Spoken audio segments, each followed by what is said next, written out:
الحمد للہ رب العالمین الصلاۃ والسلام علی رسولہ الکریم اما بعد فاعوذ باللہ من الشیطان الرجیم بسم اللہ الرحمن الرحیم۔ الحمد للہ تعالی ماہ رمضان المبارک کے ان مقدس ایام میں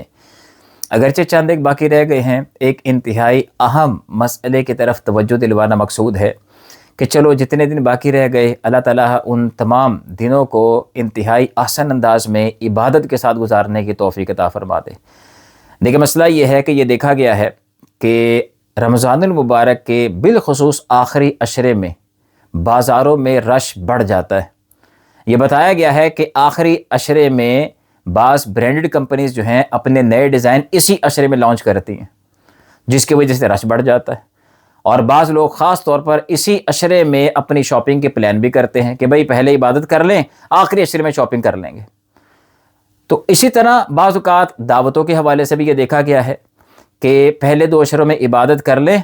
ہاں جب تراویح وغیرہ ختم ہو جائے گی 25ویں کو یا اس سے پہلے 23ویں کو، تو پھر ہم دعوتوں کا سلسلہ ادھر سے ادھر جانا، ادھر سے ادھر آنا، رشتہ داروں کا یہ سلسلہ بھی شروع ہو جاتا ہے۔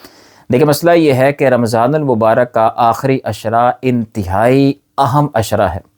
میں ایک مثال سے آپ کو سمجھاتا ہوں۔ اگر آپ نے کبھی ریس دیکھی ہو کار کی یا موٹر سائیکل کی، تو اس میں لیپس ہوتے ہیں،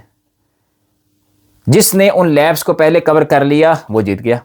اچھا، جیسے ہی ریس سٹارٹ ہوتی ہے تو پہلے لیپ سے ہی ریسر جو ہے وہ پوری کوشش کرتا ہے لیڈ کرنے کی۔ اگر اس ریسر نے پہلے، دوسرے، تیسرے، چوتھے لیپس میں پوری کوشش کر کے لیڈ لے لی، پہلے نمبر پہ جا رہا ہے، اب جب 5واں اور آخری لیپ آئے گا تو کبھی نہیں آپ نے دیکھا یا سنا ہوگا کہ ریسر جو ہے وہ تھوڑا سست ہو جائے، غفلت کا شکار ہو جائے، یا تھوڑا سا ایزی ہو جائے کہ اب میں ایزی ہوں، اب میں 5ویں لیپ میں آ گیا۔ نہیں، بلکہ اس 5ویں لیپ کی اہمیت اس قدر ہے کہ اگر یہاں تھوڑی سی بھی غلطی ہو جائے،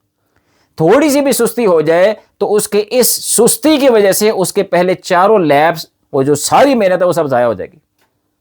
تو آخری لیپ اس کے لیے جتنا اہم ہو سکتا ہے وہ ہم سمجھ سکتے ہیں۔ بلا تمثیل آپ یہ سمجھ لیں کہ رمضان المبارک کے بھی 3 لیپس ہیں۔ پہلا لیپ جو ہے وہ اللہ کی رحمت کا ہے، دوسرا مغفرت کا ہے، اور تیسرا جہنم سے آزادی کا ہے۔ اب آپ اندازہ کریں کہ آخری عشرے کی اہمیت شریعت نے کیسے بیان کی ہے، اس کو واضح کیا ہے۔ اعتکاف جیسی عظیم نعمت آخری عشرے میں رکھ دی کہ اللہ کے بندے اللہ کے گھر میں پڑے رہیں، اللہ اللہ کرتے رہیں، ان 10 دنوں میں دنیا سے بالکل کٹ آف ہو جائیں، ایک لمحہ بھی ان کا اللہ کی یاد کے بغیر نہ گزرے، نہ دنیاوی معاملات میں گزرے، تو آخری عشرے میں اعتکافی رکھ دیا۔ اچھا، مزید دیکھیں تو لیلۃ القدر جیسی عظیم رات اس آخری عشرے میں رکھ دی، اور فرمایا کہ آخری عشرے میں اس کو تلاش کرو، تاکہ بندہ تلاش کے حوالے سے سارا عشرہ ہی اللہ کی عبادت کرتا رہے۔ تو ہمیں شریعت کیا تعلیم دے رہی ہے، کیا ترغیب دے رہی ہے، تو ہم کس طرف جا رہے ہیں؟ تو بہرحال یہ طریقہ قطعاً غیر مناسب ہے کہ اس عظیم عشرے کو ہم لوگ بازاروں کی جو ہے وہ حوالے سے اپنے ٹائم کو ضائع کر دیں۔ اگر کسی نے کوئی شاپنگ وغیرہ کرنی ہے تو کوشش کر کے تو یہی ہونا چاہیے کہ رمضان المبارک سے پہلے یہ کام کر لیے جائیں، لیکن اگر کسی نے نہیں کی تو چلو پہلے عشرے میں کر لے، تاکہ آخری عشرہ کم از کم اپنا مکمل طور پر اللہ کے لیے جو ہے وہ گزارنے کی بندہ کوشش کرے۔ اچھا، آخری بات اس میں یہ ہے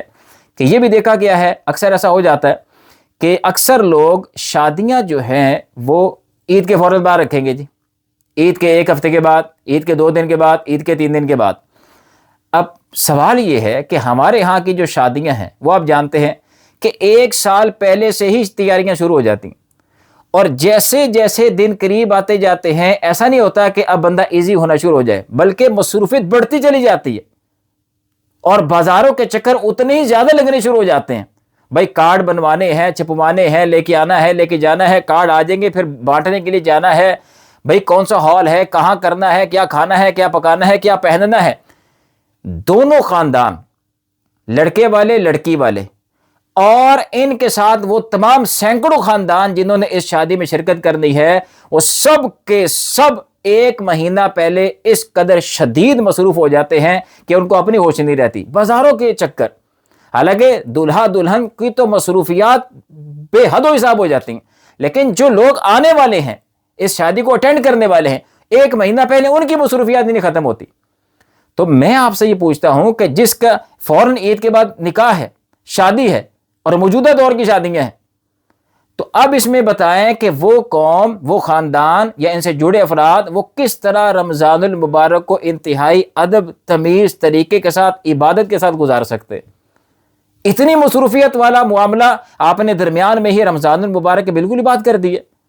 تو بہرحال اس حوالے سے غور کرنے کی ہمیں ضرورت ہے، کوئی ایسا پلان کیا جائے کہ کم از کم رمضان المبارک کی عبادت جو ہے نا وہ ڈسٹرب نہ ہو۔ اللہ تعالی ہم سب کو جو کہا سنا ہے اس پر عمل کرنے کی توفیق عطا فرمائے، آمین یا رب العالمین۔